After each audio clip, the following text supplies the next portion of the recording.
Good morning. Are you a victim? I know I am. We all have had moments in our lives where something happened to us, and we saw those moments are moments where an outside experience or someone else kind of decided what was going to happen to us or put us in a situation where we had no control of what was happening, right? That is true, right? But that is also true that there's something called victim mentality that I've recognized in myself, that I've been kind of having in the under the radar, under the surface. And in the last couple of weeks, I've started really honing in on what that looks like, where it shows up, and how it truly stops me from being and turning up the volume on myself, playing bigger. So let me tell you a quick story. About 4 years ago, my husband lost his job, his main income, and my business was doing well, and his job was the main income of our family. We have a family with 4 children. And right away, I did what any partner would do. I step up to a situation. I did some changes in my business so that I could work more efficiently and started kind of making more money and being very successful, which I love and I'm incredibly grateful. But years down, and I was actually, it showed up for me a few months ago, and it's pretty humbling to share. But I said something, or I had a thought of, well, if he hadn't lost his job, I wouldn't have to be doing this. And there was something around my work that I wasn't enjoying for whatever reason. And I started thinking to myself first, is the success of my business a victim of my husband's situation, or is my husband's situation a catalyst for an opportunity for my business to grow, right? And somehow, and absolutely, you can look at it from both ways, and both are kind of correct to some extent.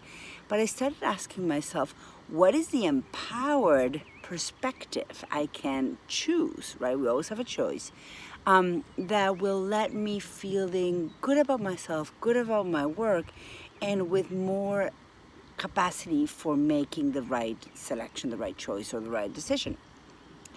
And so that made me think about what are all the micro behaviors that I personally have in my business, or in my life actually, that reflect my kind of undercurrent victim mentality. I'll give you an example. I gave a task to my team a few weeks ago, and I wasn't quite specific on how I want this task to be completed and exactly by when. I said, well, we need to do this and let's get it done by next week. So the truth is that, one, I believe that clarity is kindness. I wasn't being kind to my team member because she was set up by me to disappoint me. What I mean by that is that I kind of had an idea of what I wanted the project to look like, and I knew a date that I needed it by. It was just down the road, but I thought, well, if I tell it by next week, it'll be done and I'll be fine. But the truth was I needed it done by Thursday, end of day of the following week. And by me not specifying exactly the time and date I wanted the project done, the project was half complete by the time I actually needed it. And also by not specifying exactly what the project would look like once it was completed, the project was not done to the way I wanted it done. So was my team member at fault? Absolutely not. Did I fail to properly delegate? Absolutely.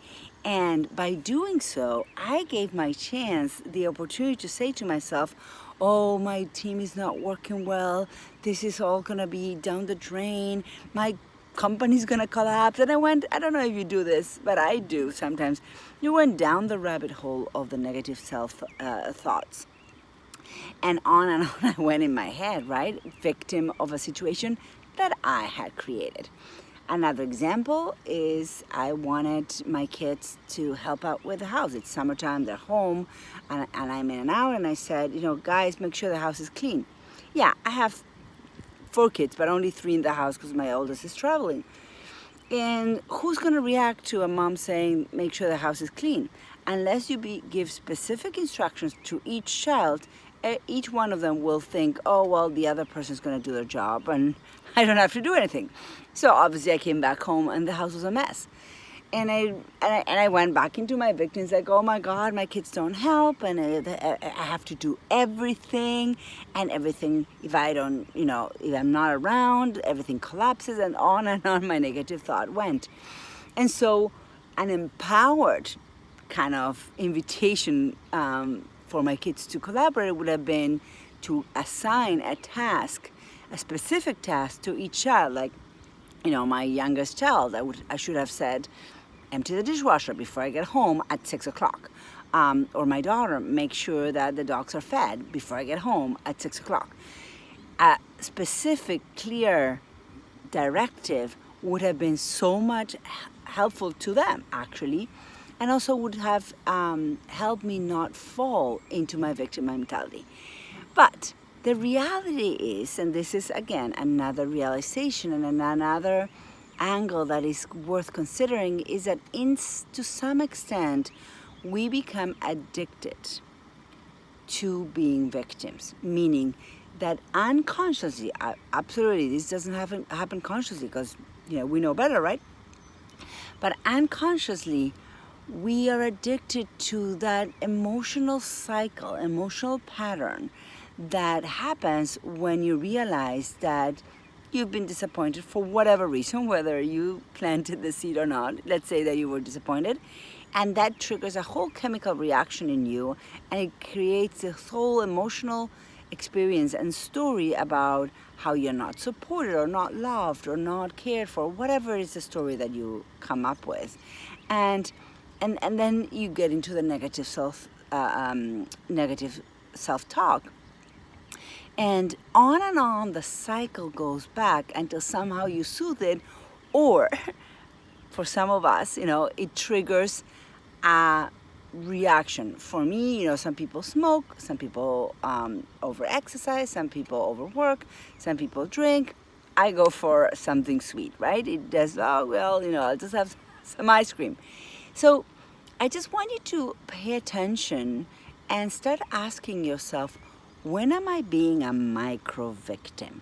When am I setting my environment up so that they disappoint me, and therefore it can trigger my whole victim cycle and give me an excuse to maybe not manage my cravings, or maybe not do my work, or maybe not play bigger, right? So give yourself that opportunity this week to ask, where am I playing micro-victim? Where am I playing micro-victim? What does it look like? And how can you choose a different pattern? How can you design a different relationship so that you move from the victim, disempowered persona to the empowered, assertive, and clear persona? So it's about 8 a.m. this morning. I'm sitting here outside a beautiful place, which is by the water. I'm going to show you. I'm going to turn around. You can see the water in the distance. And I biked all the way here this morning. It's a Saturday morning. And I'm about to go to a yoga class this summer day. So just think about it. Do you want to be a victim, or do you want to be the hero of your own life? Have a great week.